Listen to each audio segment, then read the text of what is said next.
Podcasting 101 with me, your host, Rachel. This podcast is for female business owners and solopreneurs that are looking to start a podcast that adds to your own already awesome offering. I'll give you helpful advice that you can take away and use in your podcasting journey.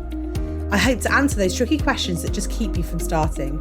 Once a month, I'll be joined by other female podcasters. They'll share their journey with you and offer tips and advice they discovered along the way. Let's get started.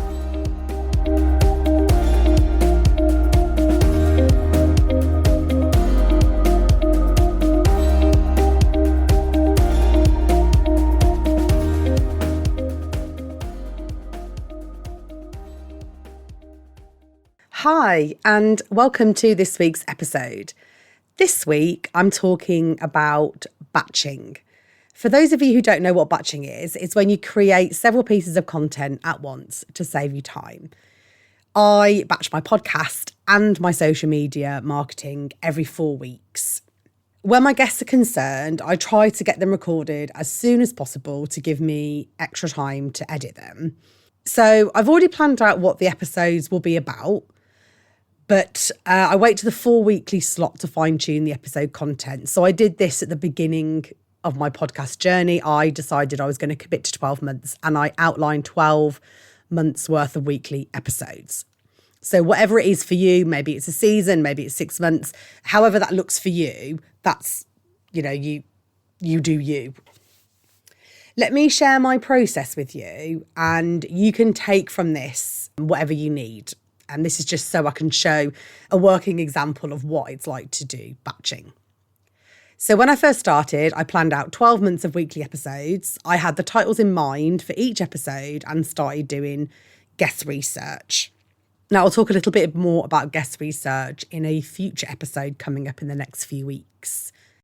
Once I had my episodes laid out, I broke them down into 4-week chunks so I knew which episodes I needed to concentrate on. And one of those episodes will be a guest episode. I use the episode planning feature in Captivate to plan my episodes, which I absolutely love. It's really simple. You can put a description in there and write all your notes that you want to follow. Like for example, now I'm following the notes that I've made in the episode planner. It also makes adding details for guests and show notes super simple.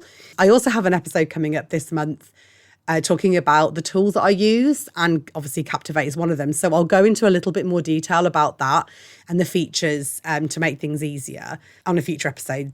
But just for now, that's where I plan yours. I used to plan it in a Word document where I had a table for all the episodes. You could also use a project management tool. So it's just whatever works for you. So then I work on the episode content and I write up notes to guide me when I'm talking. I record my episode straight into Audacity, as I'm doing now.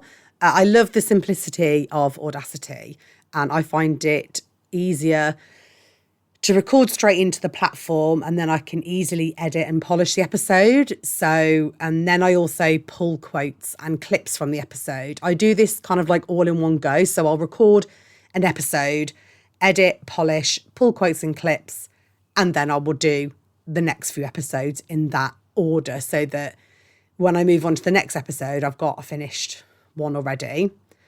Then I will edit the guest episode and pull quotes and clips from that as well. So then all 4 episodes are done. I then do the uploading. I upload them all to Captivate.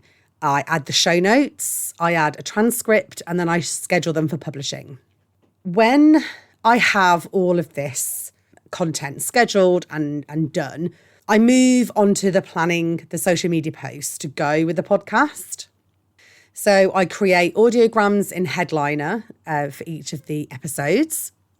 I commit to 3 posts a week going out cross-platform. And by cross-platform, I mean LinkedIn, Facebook and Instagram. 1 post is the day the episode airs, which is the audiogram post. And I try and write something that links to the clip that I've chosen and talking about and, just let everybody know what the episode's about. For the other 2, I like to create 1 post around the subject that I'm talking about. And also over the 4-week time frame, it's a good idea to repurpose some content from previous episodes. It's so easy to forget this. I hadn't really been doing this myself up until recently. So what I've decided to do, at the time of this recording, it's end of October 2022. So I'm going to dedicate one post a week to repurposing some of my previous content that's still relevant for my audience.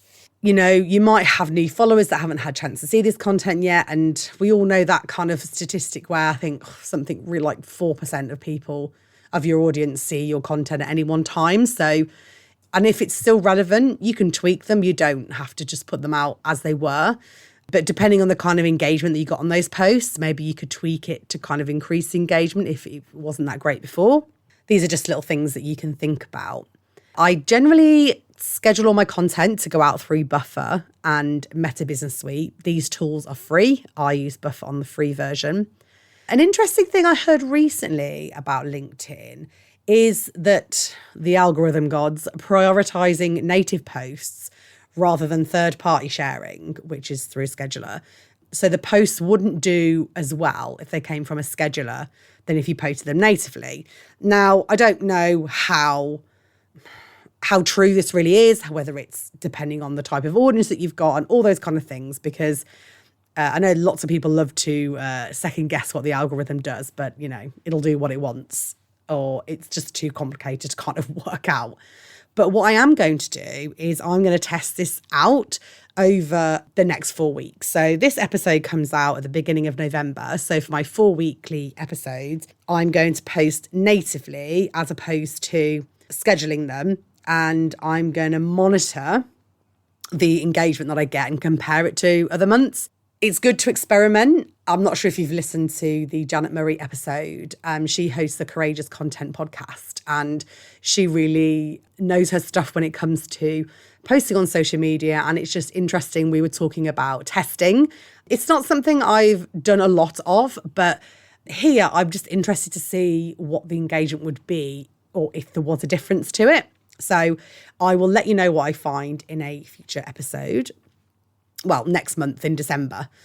Okay, let's get back to it. So if your podcast has guests, then I found getting them booked in well in advance, wherever possible, which allows you time to get the rest of the things done. Because obviously once you've recorded, you need to edit, you need to create all the social media around it and all of those things.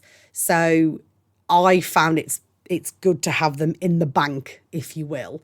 It just allows you that time to get your next guests and that leeway time. Obviously, if your show is every week with guests, you're going to have to be really hot on getting these interviews scheduled and sorted and things like that. If you get the guests on in advance of the episodes being released, it also gives you the opportunity to create the social media assets to send to your guests.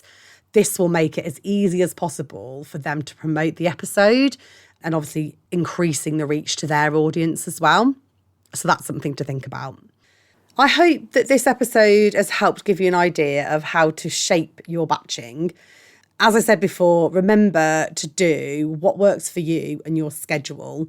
This 4 weekly batching works really well for me. That's how I like to do it. But you need to take the idea of batching and run with and do what works for you and your schedule. There's no point trying to crowbar someone else's schedule into your work life.